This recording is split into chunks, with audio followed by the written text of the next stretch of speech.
Salut! Aujourd'hui, on va parler de gens qui survivent à des trucs impossibles, d'îles disparues, d'animaux qui tombent du ciel. Une minute, un fait improbable. Ok, il y a quelqu'un dans l'histoire qui est tombé de 10 160 mètres sans parachute et qui a survécu.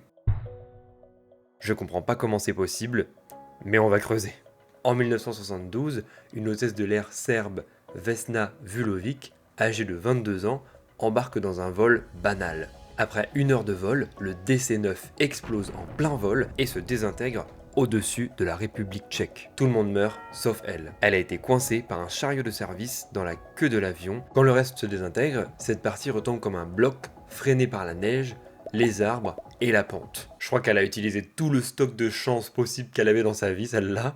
Elle survit, elle reste des jours dans le coma, elle se casse des os, mais elle guérit. Et ensuite, elle est devenue un symbole, limite une légende vivante, Guinness World Record et tout. Bon, on va pas se mentir, hein, la go elle était dans l'avion. J'ai pas aucune compassion, mais je veux dire, un Guinness World Record de la plus grande chute libre sans parachute. Je sais pas si vous êtes d'accord avec moi, elle était pas en chute libre, concrètement. Elle était dans l'avion, donc je ne comprends même pas comment c'est possible qu'on lui dise « Ok meuf, t'as réussi à faire une chute libre de 10 160 mètres, bravo ». Bien sûr que moi quand j'ai lu « chute libre », je me suis dit « Mais attends, 10 km à tomber ?» J'ai cherché, c'est 2 minutes 50 environ la chute. 2 minutes 50 de chute. Quand j'ai lu l'histoire et que j'ai vu qu'elle était dans l'avion, là j'ai compris.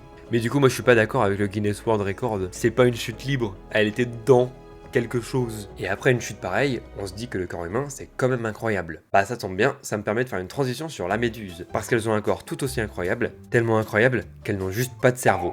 Voilà. On a quand même passé des années à inventer des insultes pour se dire qu'on était débile, crétin ou idiot, alors qu'on aurait juste pu s'insulter de méduse en fait. Bref, pour celle-là, on retourne du côté de la chance, puisque cet homme a gagné 2 fois au loto le même jour. Paul Corcoran a remporté la somme de 2 millions de dollars le 11 juillet 2025. Il y a quelques semaines, Paul achète un ticket de Powerball, la loterie américaine, valable pour 7 tirages, et il pense par erreur que le dernier des 7 tirages final a déjà eu lieu. Il décide donc d'acheter un nouveau billet pour le tirage du 9 juillet, en jouant ses numéros habituels, sans réaliser que son précédent ticket est encore valable pour le même tirage. Cet homme originaire de Finchburg se retrouve donc 2 fois avec le même ticket. Une belle erreur permet à ce chanceux de remporter 2 fois la somme d'1 million de dollars. Moi aussi j'aimerais bien faire ce genre d'erreur plus souvent, tiens. L'homme qui a réclamé sa petite fortune le 11 juillet a déclaré à la loterie du Massachusetts que même si son gain lui fait du bien,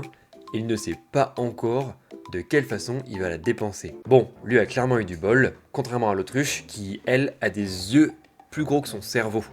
C'est réel, hein. J'ai été voir, ses yeux pèsent 47,6 grammes et son cerveau n'en fait que 42,1.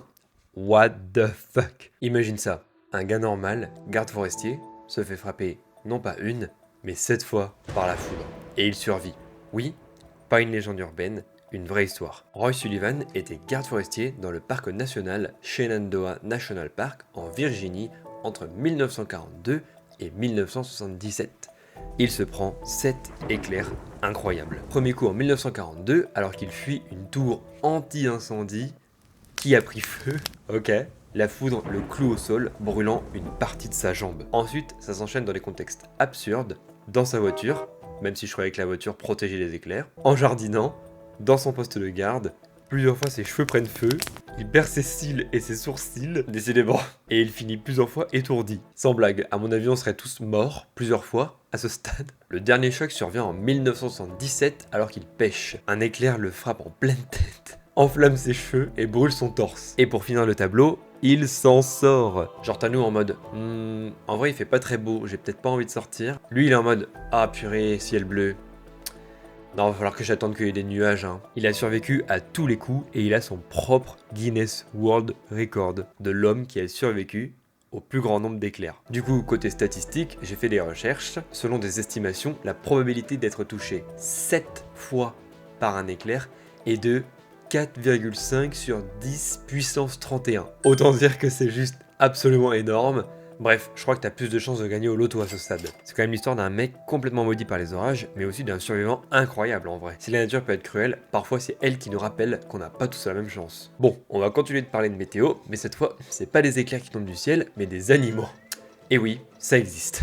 Le phénomène s'appelle pluie d'animaux, des animaux, souvent des poissons, grenouilles ou oiseaux, tombent du ciel en masse. Ça se produit depuis l'Antiquité, il y a des récits qui datent de l'Égypte, du Moyen-Âge et qui vont jusqu'à aujourd'hui. Alors, comment c'est possible? L'explication la plus crédible, des phénomènes météo violents, tornades, trombes marines, courants aériens très puissants qui aspirent animaux plus haut, les embarquent en altitude, puis les relâchent parfois très loin de leur point de départ. Parfois, ces animaux survivent à la chute, dans d'autres cas, ils sont retrouvés morts ou déchiquetés selon la violence du trajet. Des cas assez fous, plus de grenouilles en Hongrie, plus de poissons vivants en Inde, des milliers de chauves-souris tombées d'un coup en Australie. Résultat, des puits de poissons, grenouilles ou oiseaux ne sont pas des légendes urbaines, c'est un vrai phénomène naturel bizarre et un peu flippant. C'est sympa si jamais t'avais envie de faire une petite soirée sushi, t'as juste à aller dehors, tu te sers et hop.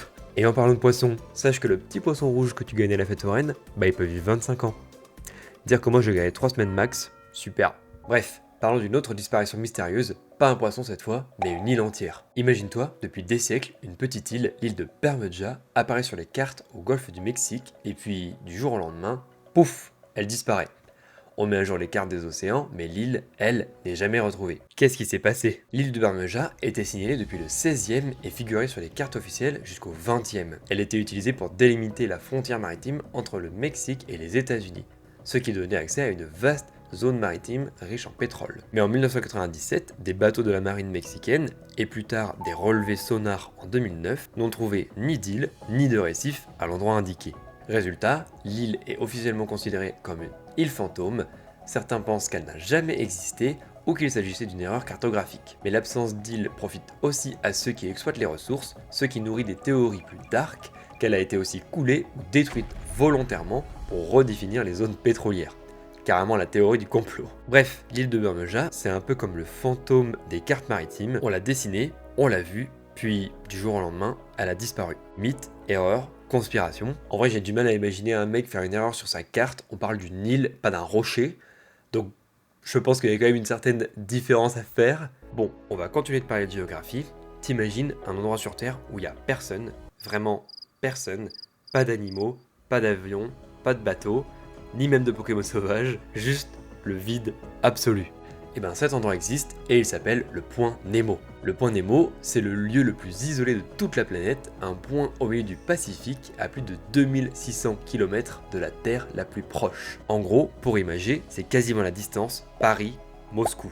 Dis-toi que les humains les plus proches de toi ne sont pas sur Terre, mais dans la station spatiale internationale qui passe parfois à seulement 400 km au-dessus. En vrai, je préfère même pas imaginer. Rien que le fait de savoir qu'il y a que de l'eau autour de moi et d'être seul, non. Il est tellement reculé qu'on l'utilise comme cimetière spatial. C'est là que la NASA et d'autres agences font s'écraser les satellites et vieilles stations pour éviter que ça tombe sur nous. Autour de ce point, l'océan est tellement dépeuplé qu'on parle souvent d'un désert liquide, pas d'îles, très peu de vie et presque aucune route maritime. Et fun fact, il tire son nom du capitaine Nemo, le personnage de Jules Verne. Normal, c'est littéralement l'endroit le plus 20 000 lieues sous les mers que tu puisses trouver. Bref, le point Nemo c'est le trou le plus paumé de la planète, l'endroit parfait si tu veux être sûr de ne croiser personne ou si t'as un satellite en fin de vie acheté. Voilà, c'était mon petit tour des trucs les plus improbables que la planète nous offre. Il y en a plein d'autres évidemment, donc si ça t'a plu, dis-le moi et j'en referai un autre. Je vous remercie d'avoir regardé cette vidéo. En attendant, je vous retrouve bientôt sur Twitch ou sur YouTube. Bisous! Ah, et je vous laisse sur une dernière anecdote débile,